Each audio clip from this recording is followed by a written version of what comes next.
Hello everybody and welcome back to OMB Reviews. I am the critic who is a cynic, Kobe doing well, and today we're doing a box office preview for this upcoming weekend by way of Box Office Pro, which sees The Bad Guys once again coming out on top, and the only really new major release, Memory, starring Liam Neeson, action star Liam Neeson, is expected to not be anywhere close to being a strong top 5 contender, which, as I've mentioned in previous videos, indicates why exactly the film should be asked the question. And really, I think people should ask him and should ask the studio, why are you still making all of these films every single year featuring him as an action star when clearly not a lot of people want to actually go see that at this point? But I digress. Before going any further, though, please make sure you smash that like button, that fire button if you're watching over on Odyssey, and also make sure that you are subscribed to the channel with that bell notification turned on. That way you know every time a new video or live stream goes live on the channel. So, before I start off talking about the box office numbers, I thought I would mention that I am going to MegaCon in Orlando, which is the weekend of May 19th to the 22nd. So I just got my tickets the other day. I'll be driving in. So if you're going to be in the Orlando area or at MegaCon, come say hi. Anyway, with that being said, let's go ahead and talk about these numbers. And so we're going to see a 33 to 38% decrease in the entirety of the box office from last weekend, which is not a surprise because, again, only one new major release, and it's really not all that major when it comes to what the projected numbers are for it. So once again, The Bad Guys, the animated feature from Universal DreamWorks, is expected to make $14 million with a 42% hold from the previous weeks. That's a very, very strong number there in a second week of release for this film. As I mentioned, I think that this film will probably be able to reach its break-even point within the first few weeks of its release, so we'll see exactly what the international numbers are like for this film as well. But that is a very good indicator and a very strong start for the film and for the film and for the box office prospects of the film as well. Sonic the Hedgehog 2 continues to show off very, very strong numbers here with a 28% hold from the previous week. So again, still sticking around with another $11.2 million, bringing its total domestic number through Sunday to an estimated $161.1 million, still added over 3,800 screens. So clearly Sonic the Hedgehog 2 is continuing to do very well with those younger audiences, right, with those families, with any hardcore fans of the franchise. And I think that this is something where obviously they are very happy about and would not be surprised if Paramount is already planning on a Sonic the Hedgehog 3. I myself was not a big fan of really either of the films, even the first film, as much as I was praising it for Jeff Fowler listening to fans because I think that was worthy of praise. I wasn't a big fan of the film itself because I just don't really like the characterizations of Sonic and of Dr. Robotnik. It's just not really what I remember, or at least what I connect with those characters from the video games as I was growing up with. And so because of those disconnects, I think it's harder for me to really find connections with both of those films. And of course, as I've mentioned in previous videos and including my review of the film, Sonic the Hedgehog 2 put me to sleep. Fantastic Beasts 3, The Secrets of Dumbledore, actually having a strong hold in its third week, $8.5 million. However, remember that when you have a much weaker opening weekend, a strong hold in the third week or fourth week of release is still not necessarily going to be enough for it to be able to reach its break-even point. That all being said, the $8.5 million is expected to make this weekend will bring its total domestic to $80 million. So again, the $100 million mark might be in the cards for the film, but it's going to be, I would say, I think it's going to be a different story starting next week because we're going to have, or in the next couple of weeks, because we're having, of course, major releases, next week, because we're having the release of Doctor Strange and the Multiverse of Madness, which is, of course, going to dominate the box office for that weekend, meaning all of the other films are going to suffer. And I would not be surprised if Fantastic Beasts sees a massive drop-off because of that, especially, as, again, that is going to be having similar demographics, I would say, as far as the age range is concerned. And so I wouldn't be surprised if Warner Brothers starts to pull this out from theaters by a pretty massive degree by next week. But again, 8.5, expected to bring this to $80 million domestically, still making a lot of money overseas, but is it going to be enough to be able to make up for the money it's not making here? Based on my own projections, I don't think it will be. But again, we'll still have to wait and see what those numbers are actually going to look like. The Northman expected to have a 51% hold, making another $6 million, bringing its total domestic to 22.4. So again, not the worst drop-off in the world, but still a sizable drop-off for a film that has made not that much money. And as I've mentioned in previous videos, the budget for this film really is holding it back from being able to be a profitable film. And again, it's a sad story because even though I'm not the biggest fan of the film, I gave it a solid B. It is still definitely something where I would like a film like this to succeed because I want the Hollywood elites to know that these are the kinds of films that they should be making and not Fantastic Beasts 3 or Sonic the Hedgehog 2 or 3, etc. And I know that some people may not agree with my second film that I mentioned there, but I do think that we, again, should expect better movies from Hollywood. I think The Northman is definitely on the better side of those things, including Everything Everywhere All at Once, which I was a huge fan of, expected to have a 10% hold. So this is a little film that's doing, again, very well week to week.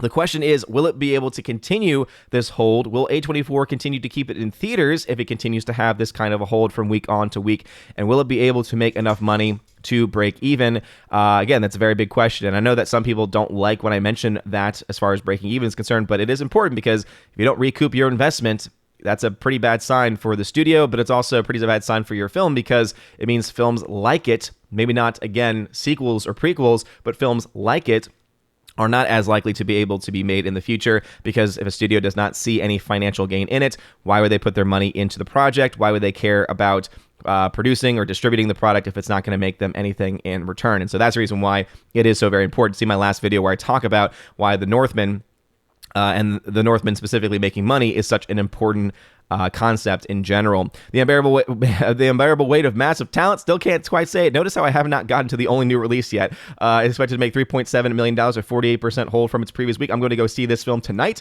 so we'll see exactly how good or bad the film actually is. I think the reason why this film's not doing well is because it was a little too on the nose with its marketing.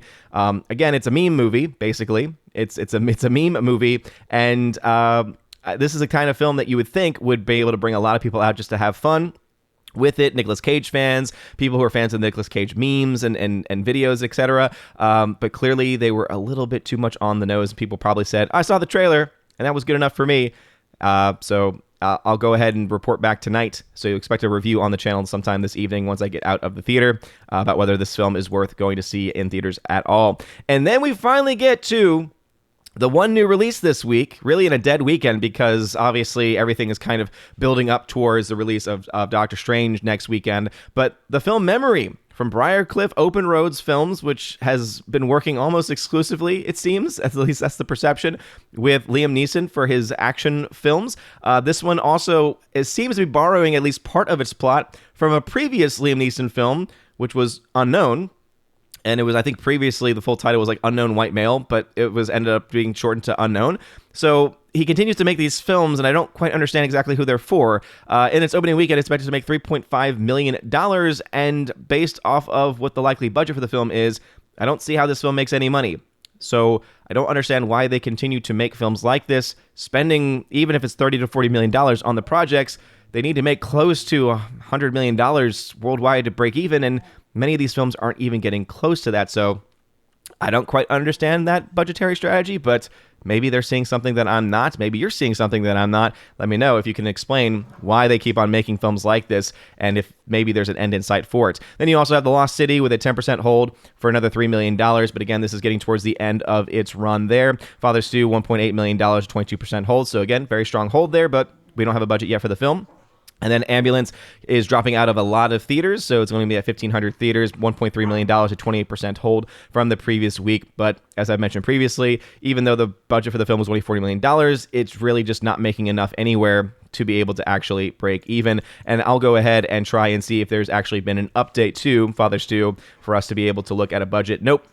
Still no budget for the film, and as you all know, without a budget, I cannot possibly break these things down. But what are y'all's thoughts about the upcoming weekend? Are you excited to see Memory? Are you going to see it? Again, I'm not seeing that tonight. I'm seeing The Unbearable Weight of Massive Talent instead, because Memory just seems like yet another, and I think this is what it is, it's just going to be yet another film starring Liam Neeson as an action star, and some of them are okay, some of them are bad, and in the end, I just don't understand why this film's getting a theatrical release. Feels like it should have been a Netflix release. Like The Ice Road, for instance, was a Netflix release, or other films like it. But I don't quite understand the logic here behind Briarcliff and Open Roads. What are y'all's thoughts? Let me know in the comment section down below. If that's the video, smash that like button, not that fire button on Odyssey. Y'all all amazing and beautiful people. Hope you all have a wonderful rest of your day. And as always, God bless.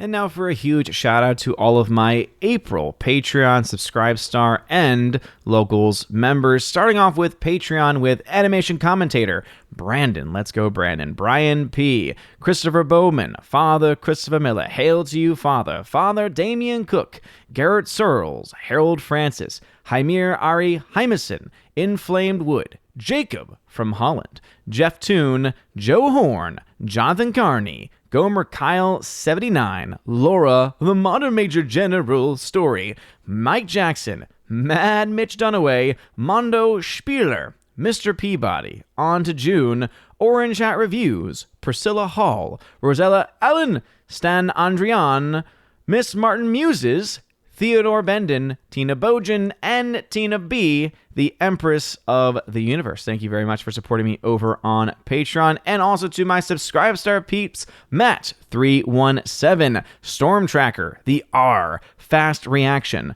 Nosferatu Gatsu, Stand 4, John B., Mr. Roy, Glinzer, J. Alice McCarthy Jr., Dean Heiss, J-Rod the Beer Guru, and ZK Man. And also a huge shout out to my Locals members, starting off with Kara Tharp, K Tharp 56.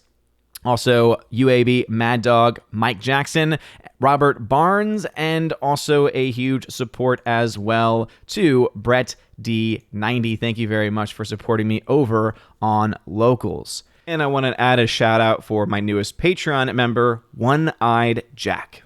Thank you again to everyone for supporting the channel. Please, if you want your name shouted out at the end of every live stream and video, go ahead and check out the top link at the video description. It is my Willow link, as I like to describe it, and it brings you to a link tree where you get access to all of these different locations, as well as all of the various social media platforms that you can follow me on. If you join at the Citizen of Asgard level, you get your name shouted out at the end of every single live stream and video. Army of Asgard level gets you that, plus you get access to a giveaways channel that I have on Discord. If you ever don't have access to that giveaways channel, please contact me. I do send out the link to the Discord and with the instructions on it at the beginning of every single month. But if you don't have access to that giveaways channel where I'm giving away 4Ks and Blu-rays and all that kind of stuff, as much as I possibly can give away is available there. Please just reach out to me and I will gladly walk you through the process to make sure you get access to that giveaways channel. And again, that is, Army of Asgard level, whether you be on Patreon, Subscribe Star, or on Locals. Also, if you are the Keeper of the Bifrost level, you get access to all of that. Plus, you get access to a podcast that I do with John the Flick Pick Flickinger. We try and do it once or twice a month. I think we're going to try and do it twice this month to make up for some miscommunication that we had last month. So be on the lookout for that, and look out for those podcast Q&A posts that are always available on the Patreon main page, the Subscribe Star main page, on the YouTube side of things as well. The YouTube community tab, you'll always find the podcast Q&A there, and also on the Locals page as well. And if you join at the Chosen of Valhalla level, the highest of the levels, you get access to all of that. Plus, if it's your first month, you get a free t-shirt, any t-shirt you want from my Teespring, my TeePublic, whichever one you want to get it from. You just let me know the size, location I'm sending it to, color, that kind of stuff. You get it sent to you. Plus, you get to be featured once a month on the Chosen of Valhalla live stream, where we all come together and just talk about movies and really anything the Chosen want to talk about, and it is a lot of fun. Anyway, thank you all very much for your love and for your support. You guys are all amazing and beautiful people. Hope you all have a wonderful rest of your day. And as always, God bless.